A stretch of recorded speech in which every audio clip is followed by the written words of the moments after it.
Alors bonjour à toutes et tous et puis bienvenue à cette liturgie du 6e dimanche du temps ordinaire dans l'année C.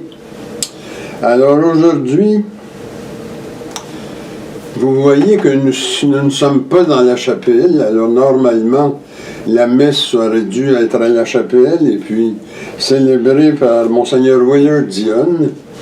Mais dans la vie, il faut s'adapter parfois à ce que les choses ne se passent pas comme prévu. Alors, nous sommes dans la neige, ici à Ottawa aujourd'hui, 20 à 30 cm. Alors, c'est de ma résidence que je célèbre aujourd'hui. Et puis, ce sera une prière du matin avec liturgie de la parole. Aujourd'hui, l'Évangile, c'est un très très beau passage, les béatitudes, qu'on appelle aussi le sermon sur la montagne. Et puis le Seigneur va nous inviter là à nous interroger un peu comme, regardez-vous aller, est-ce que vous faites les bons choix? Et puis, son questionnement, dans le fond, est appuyé sur un texte de l'Ancien Testament que nous aurons en première lecture. C'est un extrait du prophète Jérémie. Vous allez voir que c'est pas mal les mêmes interrogations qu'on retrouve. Et puis, entre les deux, bien, comme c'est souvent l'habitude, nous avons une épître tirée de Saint Paul aux Corinthiens, tirée de sa première lettre, et puis qui va nous donner un peu, si vous voulez, le moyen ou le code pour répondre à l'interrogation que Jésus fait ou nous invite à faire, appuyé sur l'interrogation de la première lecture tirée d'Isaïe. Alors, bonne célébration à tous et toutes. Au nom du Père et du Fils et du Saint-Esprit. Amen. Seigneur, ouvre mes lèvres, que ma bouche chante tes louanges. Acclamez le Seigneur terre entière, servez le Seigneur avec joie, entrez devant lui avec allégresse. Reconnaissez que le Seigneur est Dieu, il nous a fait et nous sommes à lui, son peuple et le troupeau de son pâturage. Entrez par ses portes en rendant grâce, dans ses parvis en le louant, célébrez-le, bénissez son nom, car le Seigneur est bon. Sa fidélité est pour toujours, et sa loyauté s'étend d'âge en âge. Gloire au Père, au Fils et au Saint-Esprit, comme au commencement, aujourd'hui et à jamais. Amen. Dieu de mon cœur, dont tout annonce la puissance, Dieu de mon cœur, à toi la gloire et l'honneur. Que pénétré de ta présence, j'adore partout ton essence, Dieu de mon cœur. Seigneur, j'ai crié vers toi, et ma prière te préviendra dès le matin.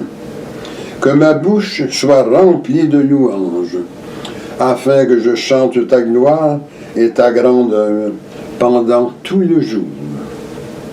Prions. Seigneur notre Dieu, nous te remercions d'avoir fait luire pour nous ce jour nouveau. Fais-nous la grâce de nous dépouiller des œuvres de ténèbres, afin que, revêtant les armes de la lumière, nous marchions honnêtement devant toi, loin de tout péché, à l'exemple de Jésus-Christ, ton Fils, notre Sauveur. Amen. Et maintenant, comme nous faisons dans notre prière du matin, nous rappelons la sainte loi de Dieu, ces 10 commandements. Et ce matin, on est particulièrement attentif parce que dans l'homélie, tantôt, on va les évoquer, ces 10 commandements-là. Ce sera une porte par laquelle on pourra faire notre réflexion. Je suis l'Éternel ton Dieu, tu n'auras pas d'autre Dieu que moi. Seigneur, aie pitié de nous. Tu ne feras pas d'image taillée pour les adorer et leur rendre un culte. Seigneur, aie pitié de nous. Tu ne te serviras pas avec légèreté du nom du Seigneur ton Dieu. Seigneur, aie pitié de nous. Souviens-toi de sanctifier le jour du Seigneur. Tu travailleras pendant 6 jours, mais le 7e est le repos du Seigneur ton Dieu. Seigneur, aie pitié de nous. Honore ton père et ta mère. Seigneur, aie pitié de nous. Tu ne tueras point. Seigneur, aie pitié de nous. Tu ne commettras point d'adultère. Seigneur, aie pitié de nous. Tu ne déroberas point. Seigneur, aie pitié de nous.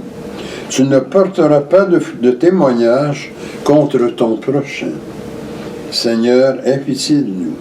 Tu ne désireras ni la maison de ton prochain, ni rien de ce qui lui appartient. Seigneur, aie pitié de nous. Un docteur de la loi interrogea Jésus. Maître, quel est le plus grand commandement de la loi? Jésus lui répondit, tu aimeras le Seigneur ton Dieu de tout ton cœur, de toute ton âme et de toute ta pensée. C'est le premier et le plus grand commandement. Et voici le second qui est aussi important. Tu aimeras ton prochain comme toi-même. Dans ces 2 commandements sont renfermés toute la loi et les prophètes. Seigneur, aie pitié de nous et grave dans nos cœurs toutes ces lois que tu nous as données. Nous t'en supplions. Et maintenant, nous allons faire notre confession. Mes frères et sœurs, mettons-nous dans les dispositions pour recevoir l'illumination de Dieu. Et confessons-lui nos manques d'amour à son endroit et envers nos frères et sœurs. Nous avons péché contre toi, Seigneur, en pensée, en parole et en acte, parce que nous avons fait et parce que nous n'avons pas accompli. Nous ne t'avons pas aimé de tout notre cœur et nous n'avons pas aimé notre prochain comme nous-mêmes. Pour l'amour de ton Christ, aie pitié de nous, pardonne-nous, renouvelle-nous et fais-nous marcher dans tes voies à la gloire de ton nom. Amen. Que Dieu nous fasse miséricorde, qu'il nous pardonne nos péchés et nous conduise à la vie éternelle. Et maintenant, nous entrons dans la liturgie de la parole. Ta parole, Seigneur, est plus douce à mon oreille que l'instrument le plus flatteur. Ta parole est pour moi ce que la jeune abeille est le suc de la tendre fleur. Bon pasteur, aux meilleurs herbages, tu conduis tes jeunes agneaux. Pour eux sont les plus frais ombrages et pour eux les plus clairs eaux. Chantons sous ces voûtes antiques le Dieu qui règne sur nos cœurs. Exaltons par de saints cantiques et son amour et ses faveurs. Le Seigneur soit avec vous. Prions. Seigneur notre Dieu, roi du ciel et de la terre, daigne régler et sanctifier, conduire et gouverner en ce jour nos âmes et nos corps, nos sentiments, nos paroles et nos actions, selon ta loi, et dans l'obéissance à tes commandements, afin que nous soyons sauvés et délivrés en cette vie et pendant l'éternité, par le secours de ta grâce, ô Sauveur du monde. Amen.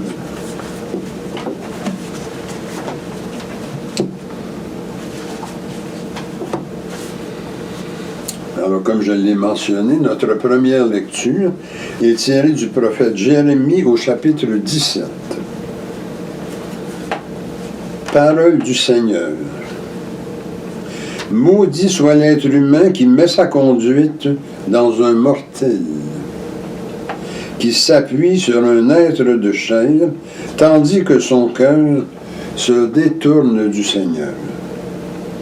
Il sera comme un buisson sur une terre désolée. Il ne verra pas venir le bonheur. Il aura pour demeure les lieux arides du désert, une terre salée et inhabitable. Béni soit par ailleurs l'être humain qui met sa conduite dans le Seigneur et dont le Seigneur est l'espoir. Il sera comme un arbre planté au bord des eaux qui étend ses racines vers le courant. Il ne craint pas la chaleur quand elle vient, et son feuillage reste vert.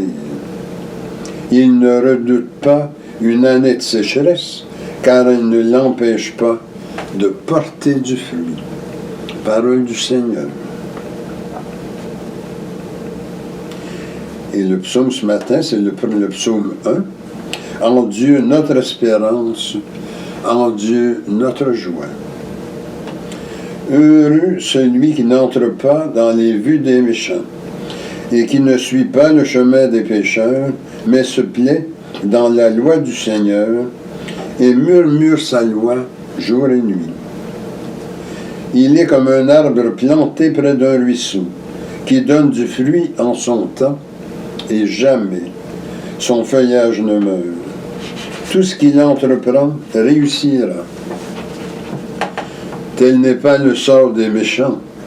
Ils sont comme la paille balayée par le vent. Le Seigneur connaît le chemin des justes, mais le chemin des méchants se perdra. En Dieu, notre espérance, en Dieu, notre joie. La deuxième lecture, la première lettre de Saint Paul apôtre aux Corinthiens, au chapitre 15. Frères et sœurs, nous proclamons que le Christ est ressuscité d'entre les morts. Alors comment certains d'entre vous peuvent-ils affirmer qu'il n'y a pas de résurrection des morts? Si les morts ne ressuscitent pas, alors le Christ non plus n'est pas ressuscité. Et si le Christ n'est pas ressuscité, votre foi ne mène à rien. Vous n'êtes pas libérés de vos péchés. Et puis ceux qui sont morts dans le Christ sont perdus. Si d'autre part nous avons mis notre espoir dans le Christ pour cette vie seulement, alors nous sommes les plus à plaindre de tous les humains. Mais non, le Christ est ressuscité d'entre les morts pour être parmi les morts le premier ressuscité. Parole du Seigneur. Et maintenant, proclamation de l'Évangile. Alléluia, Alléluia, Alléluia. Réjouissez-vous, soyez dans l'allégresse, car votre récompense est grande dans les cieux. Alléluia, Alléluia, Alléluia. Le Seigneur soit avec vous. Proclamation de la bonne nouvelle de notre Seigneur Jésus-Christ selon saint Luc au chapitre 6.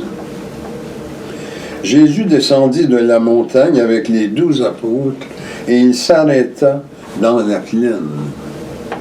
Il y avait là un grand nombre de ses disciples et une foule de gens venus de toute la Judée, de Jérusalem et du littoral de Tyr et de Sidon.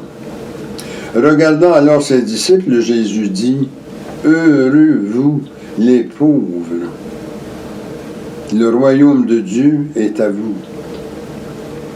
Heureux vous qui avez faim maintenant, vous serez rassasiés.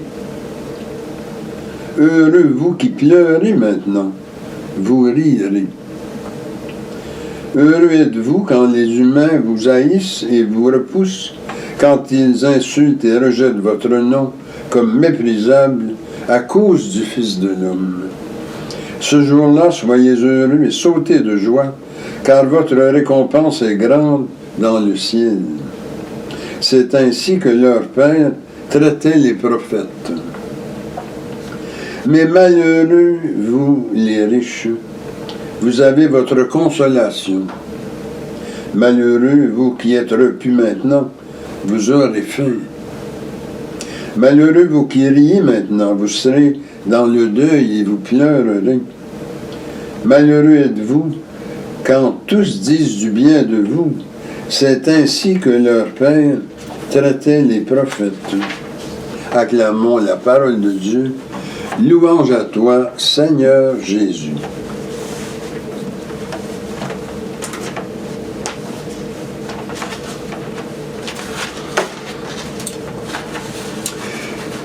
Alors, je l'ai dit, c'est Monseigneur Willard-Dionne qui devait célébrer la messe ce matin. Alors, il avait préparé son homélie qu'il m'a communiquée. Alors, comme il est pris dans la neige lui aussi, je vais vous la donner, telle qu'il l'a conçue, mais en y mettant mon petit grain de sel à l'occasion. Alors, il m'en a donné la permission. Alors, le texte qu'on a entendu en première lecture souligne l'importance des choix qu'on fait dans la vie, parce qu'ils s'accompagnent de conséquences. Hein? Comme on dit, il y a des conséquences à l'acte. Et c'est devant ça que veut nous placer le prophète Jérémie ce matin, parce que au niveau des conséquences, bien, si nous mettons notre foi dans des êtres humains, dans des mortels, bien, on risque de passer à côté du bonheur et puis de connaître désolation et aridité. C'est les images qu'il emploie. Jérémie, chapitre 17, dans les versets 5 à 6. Par contre, si nous faisons des choix qui mènent à l'espoir, à ce moment-là, bien, on est comme des arbres plantés près de nous qui résistent à la sécheresse et puis dont les feuilles restent vertes et puis qui produisent beaucoup de fruits. Alors cet espoir, bien, c'est quand on reste branché sur Dieu. Hein, Dieu serait cette espèce de source abondante qui coule en nous et qui nous garde en vie, qui nous nourrit, qui nous garde dans l'espoir et puis qui nous garde aussi dans la joie. En lisant l'homélie de Willard ce matin, je me rappelais une entrevue qu'a fait l'écrivain Éric Emmanuel Schmitt. Alors, il définissait qu'est-ce que c'est la tristesse et puis qu'est-ce que c'est la joie. Alors, les gens qui sont dans la tristesse, c'est parce que ils connectent avec le vide, avec le manque. Tandis que ceux qui connaissent la joie, ben c'est ceux qui sont branchés sur le plein, sur la plénitude. Je pense qu'en termes modernes, ça serait pas mal ce que le prophète Jérémie essaie de nous faire comprendre ce matin dans la première lecture. Et Jésus, dans l'Évangile tiré de Saint Luc, au chapitre 6, va dans le même sens.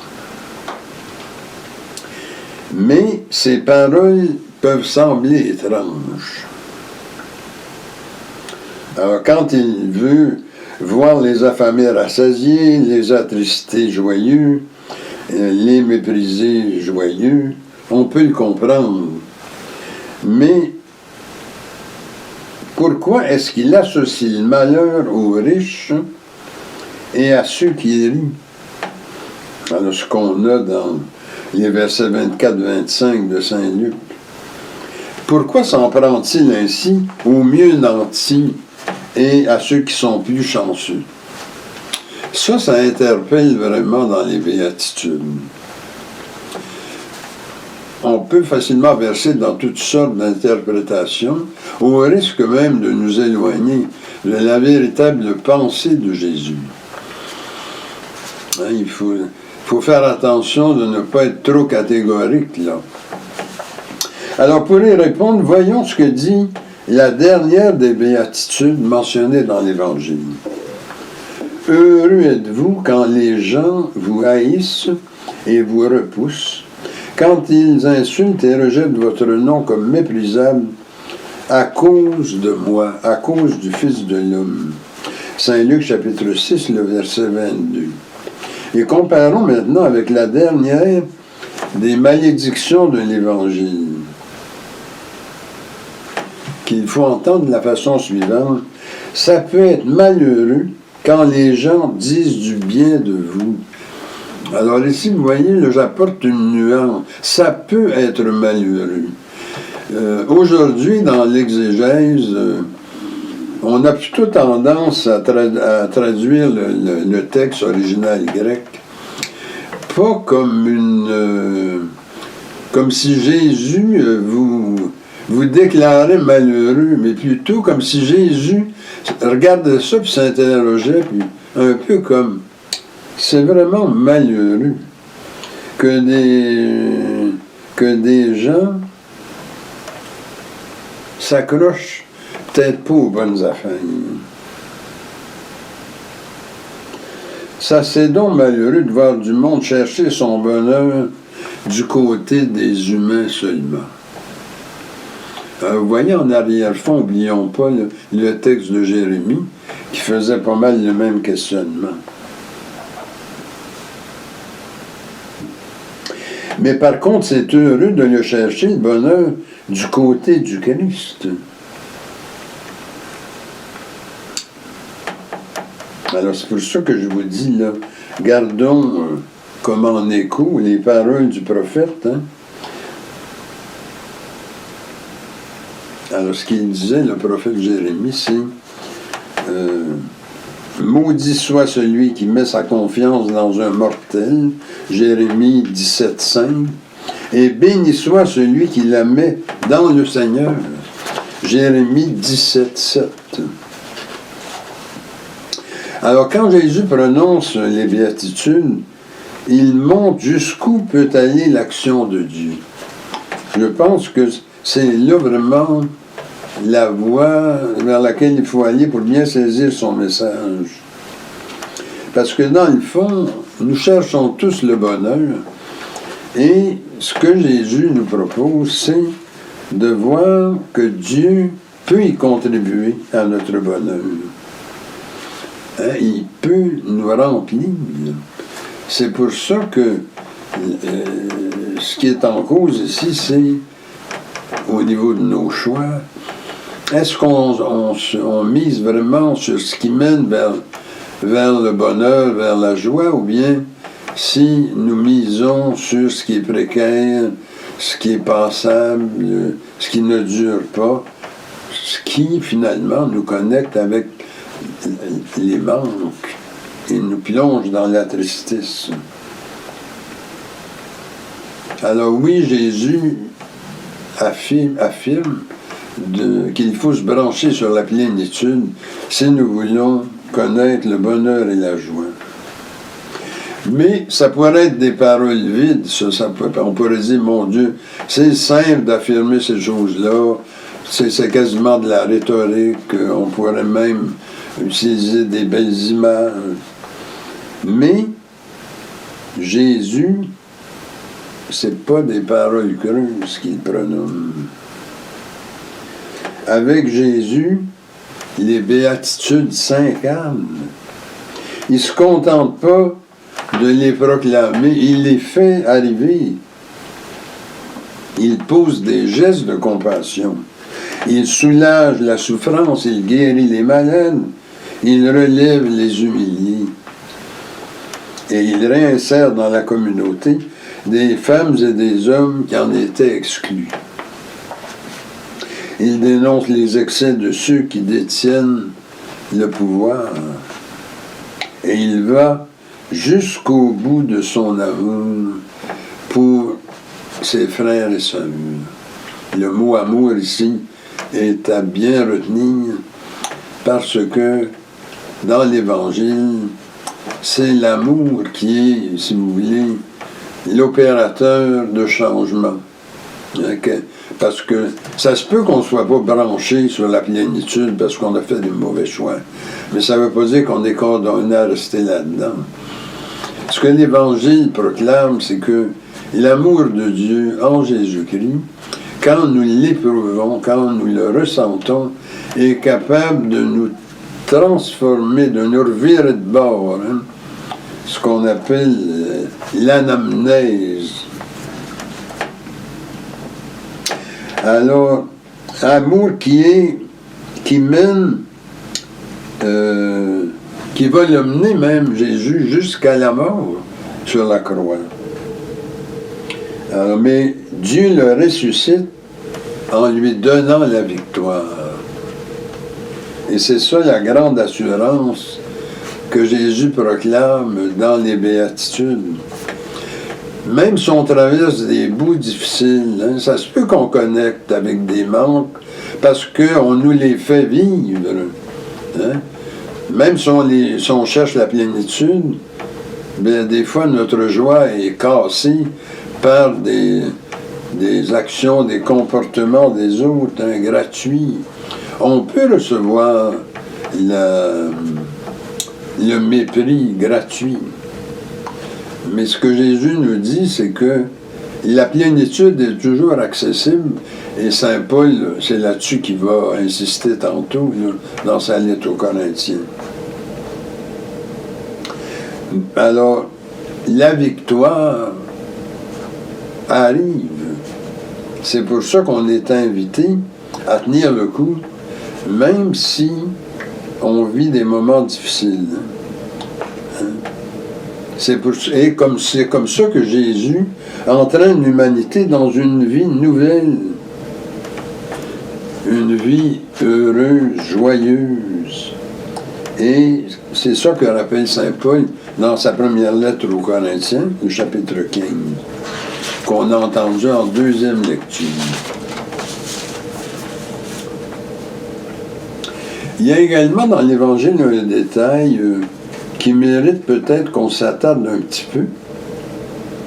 C'est qu'avant de proclamer les béatitudes, Jésus descend de la montagne avec les 12 apôtres. Alors ça, on a ça dans le Saint-Luc, chapitre 6, verset 17.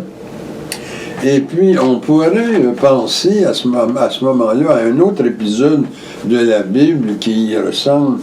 C'est celui qu'on a dans le livre de l'Exode, quand Moïse descend lui aussi de la montagne pour remettre au peuple qui est réuni en bas de la montagne la loi que Dieu vient de lui donner, les 10 commandements. Et vous vous rappelez, je vous ai dit, retenez cette idée de la sainte loi de Dieu, parce qu'on l'évoquera dans l'Ovélie. Alors Jésus accomplit la même démarche en se rendant dans la plaine pour dire à la foule comment accomplir les béatitudes. Et puis ce faisant, il vient renouveler le peuple de Dieu. Les 12 apôtres qui représentent, alors il ne faut pas oublier que les 12 apôtres représentent les 12 tribus d'Israël. C'est eux qui entourent Jésus et deviennent les piliers du peuple renouvelé qui est l'Église. Parce que Jésus n'est pas venu apporter une autre loi. C'est très important là, de préciser ça. On l'a dans l'Évangile. Il dit « Je ne suis pas venu abolir la sainte loi que Dieu a donnée à Moïse. Moi, mon rôle, c'est de la pousser à son accomplissement. » Les béatitudes, c'est vraiment un des grands moments où Jésus vient nous montrer comment accomplir la loi. Aujourd'hui, les béatitudes continuent de résonner. Comme j'ai dit, c'est un des plus beaux discours de Jésus. Ça ne résonne pas juste en Galilée, mais à travers le monde. Ces béatitudes-là s'adressent à toute personne qui veut marcher à côté de Jésus ou à sa suite. Comme croyants et croyantes, on a pour mission de rendre le Christ présent au monde. Comme lui, on a à faire en sorte que les béatitudes ne soient pas juste des paroles, mais qu'elles mènent la loi à son accomplissement. Le Christ s'est fait pauvre jusqu'à mourir en croix, abandonné de tous. Cependant, au cœur de la trahison qu'il a vécue et de la mort,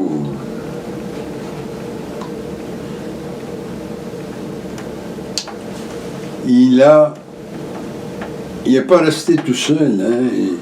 N'oubliez pas, là, on alterne entre le vide, le manque et la plénitude. Jésus aurait pu verser dans la tristesse totale et puis s'en aller dans l'insignifiance ou le non-sens. Non. Il s'est remis dans les mains de son Père. Il savait que la plénitude est accessible et il a fait le choix de se brancher. Père, entre tes mains, je remets mon esprit. On se souvient de ces paroles du texte de la Passion. Alors nous aussi, c'est ce que nous avons à faire à chaque moment de notre vie. Nous livrer à la volonté du Père. Et c'est en agissant comme ça que nous connaîtrons le bonheur et la joie, parce que Dieu est la source, la fontaine, la source vraiment abondante qui ne s'assèche pas.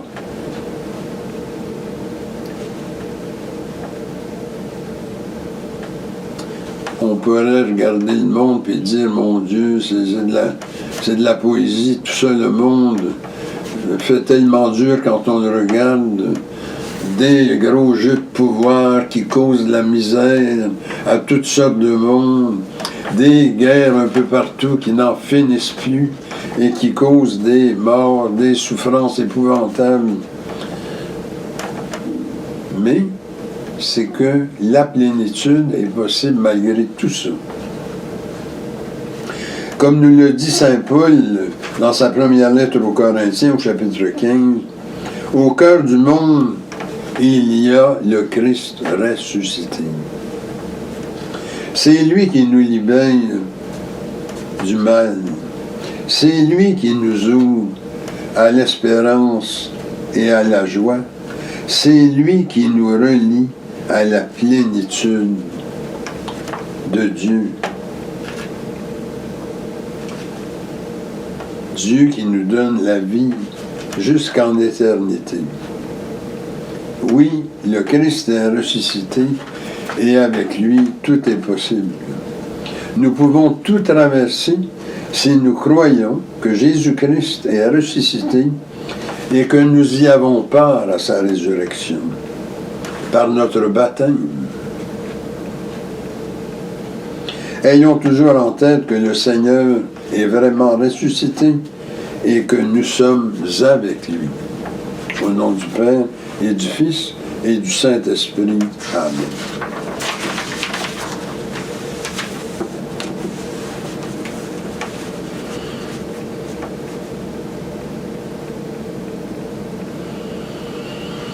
Au roi des siècles, immortel, invisible, seul Dieu, soit honneur et gloire au siècle des siècles. Louange à toi, Seigneur. Et maintenant proclamons notre foi. Je crois en Dieu, le Père Tout-Puissant, Créateur du ciel et de la terre, et en Jésus-Christ, son Fils unique, notre Seigneur, qui a été conçu du Saint-Esprit, est né de la Vierge Marie, a souffert sous Ponce Pilate, a été crucifié, est mort, a été enseveli, est descendu aux enfers, est monté aux cieux, est assis à la droite de Dieu, le Père Tout-Puissant, d'où il viendra juger les vivants et les morts. Je crois au Saint-Esprit, à la Sainte Église catholique, à la communion des saints, à la rémission des péchés, à la résurrection de la chair et à la vie éternelle. Amen. Le Christ est l'impulsion d'amour, de tendresse et de miséricorde de Dieu. Demandons que cette belle impulsion rejoigne les besoins et préoccupations que nous avons pour nous-mêmes, pour notre milieu de vie et notre milieu de travail, ainsi que pour notre pays et pour le monde. Et à ce moment-ci, je vous invite à placer vos intentions personnelles, des besoins que vous portez, soit pour vous-même, pour des parents, amis, des gens autour de vous.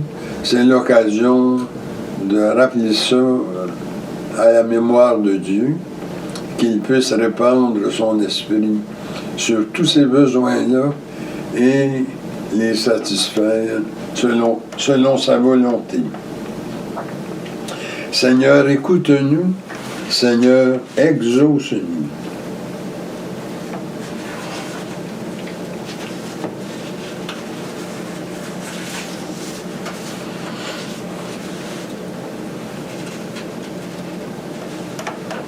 Et quand on se met comme ça en état de connecter avec nos besoins, ceux des autres, et puis de les rappeler à Dieu, c'est une belle occasion de dire le Notre Père, parce que c'est vraiment dans cette perspective-là que le Seigneur nous a enseigné cette prière. Notre Père qui es aux cieux, que ton nom soit sanctifié, que ton règne vienne, que ta volonté soit faite sur la terre comme au ciel. Donne-nous aujourd'hui notre pain de ce jour. Pardonne-nous nos offenses, comme nous pardonnons à ceux et celles qui nous ont offensés. Et ne nous laisse pas entrer en tentation, mais délivre-nous du mal. Car c'est à toi qu'appartiennent le règne, la puissance et la gloire, au siècle des siècles. Amen.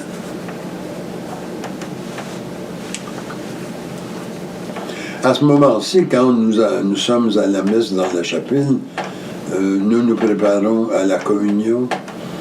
Alors, dans cette liturgie, nous n'avons pas de communion au pain et au vin consacrés, mais nous pouvons souligner la communion spirituelle qu'il faut toujours avoir.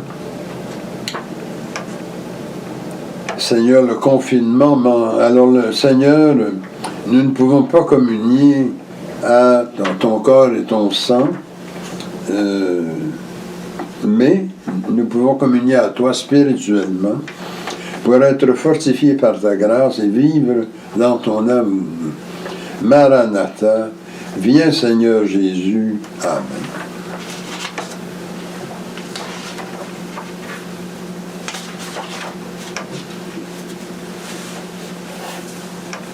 Alors nous approchons maintenant de la fin de cette liturgie. Prions. Ô Dieu dont je tiens l'être, toi qui règles mon sort, seul arbitre, seul maître de mes jours, de ma mort. Je t'offre les prémices du jour qui luit sur moi. Je veux sous tes auspices ne le donner qu'à toi. Daigne d'un œil propice en voir tous les instants, que ta main en bannisse tous les dangers pressants. Surtout, Dieu de clémence, qu'avec ton saint secours, nul crime, nulle offense n'ose en ternir le cours. Que ta bonté facile, qui voit tous nos besoins, rende à tes yeux utile mon travail et mes soins. Et que, suivant la trace que nous ouvrent les saints, nos jours soient par ta grâce des jours purs et sereins. Seigneur, que ta miséricorde se répande sur nous, suivant l'espérance que nous avons mise en toi. Toi qui es notre plénitude. Seigneur, exauce ma prière et que mon cri s'élève vers toi. Le Seigneur soit avec nous. Prions. Seigneur notre Dieu, qui nous a fait arriver au commencement de cette journée, sauve-nous en ce jour par la force de ta grâce. Et fait que nous ne tombions aujourd'hui en aucun péché, mais que nos paroles, nos pensées et nos actions soient toujours réglées selon ta justice et rapportées à l'observation de ta sainte loi. C'est ce que nous te demandons par notre Seigneur Jésus-Christ. Amen. Notre secours est dans le nom du Seigneur qui a fait le ciel et la terre. C'est au nom du Père qui nous a créés, du Fils qui nous a rachetés et du Saint-Esprit qui nous sanctifie que nous commençons cette journée. Que la bénédiction de Dieu, Père, Fils et Saint-Esprit descendent sur vous et y demeurent à jamais. Amen. Allons dans la paix du Christ. Amen.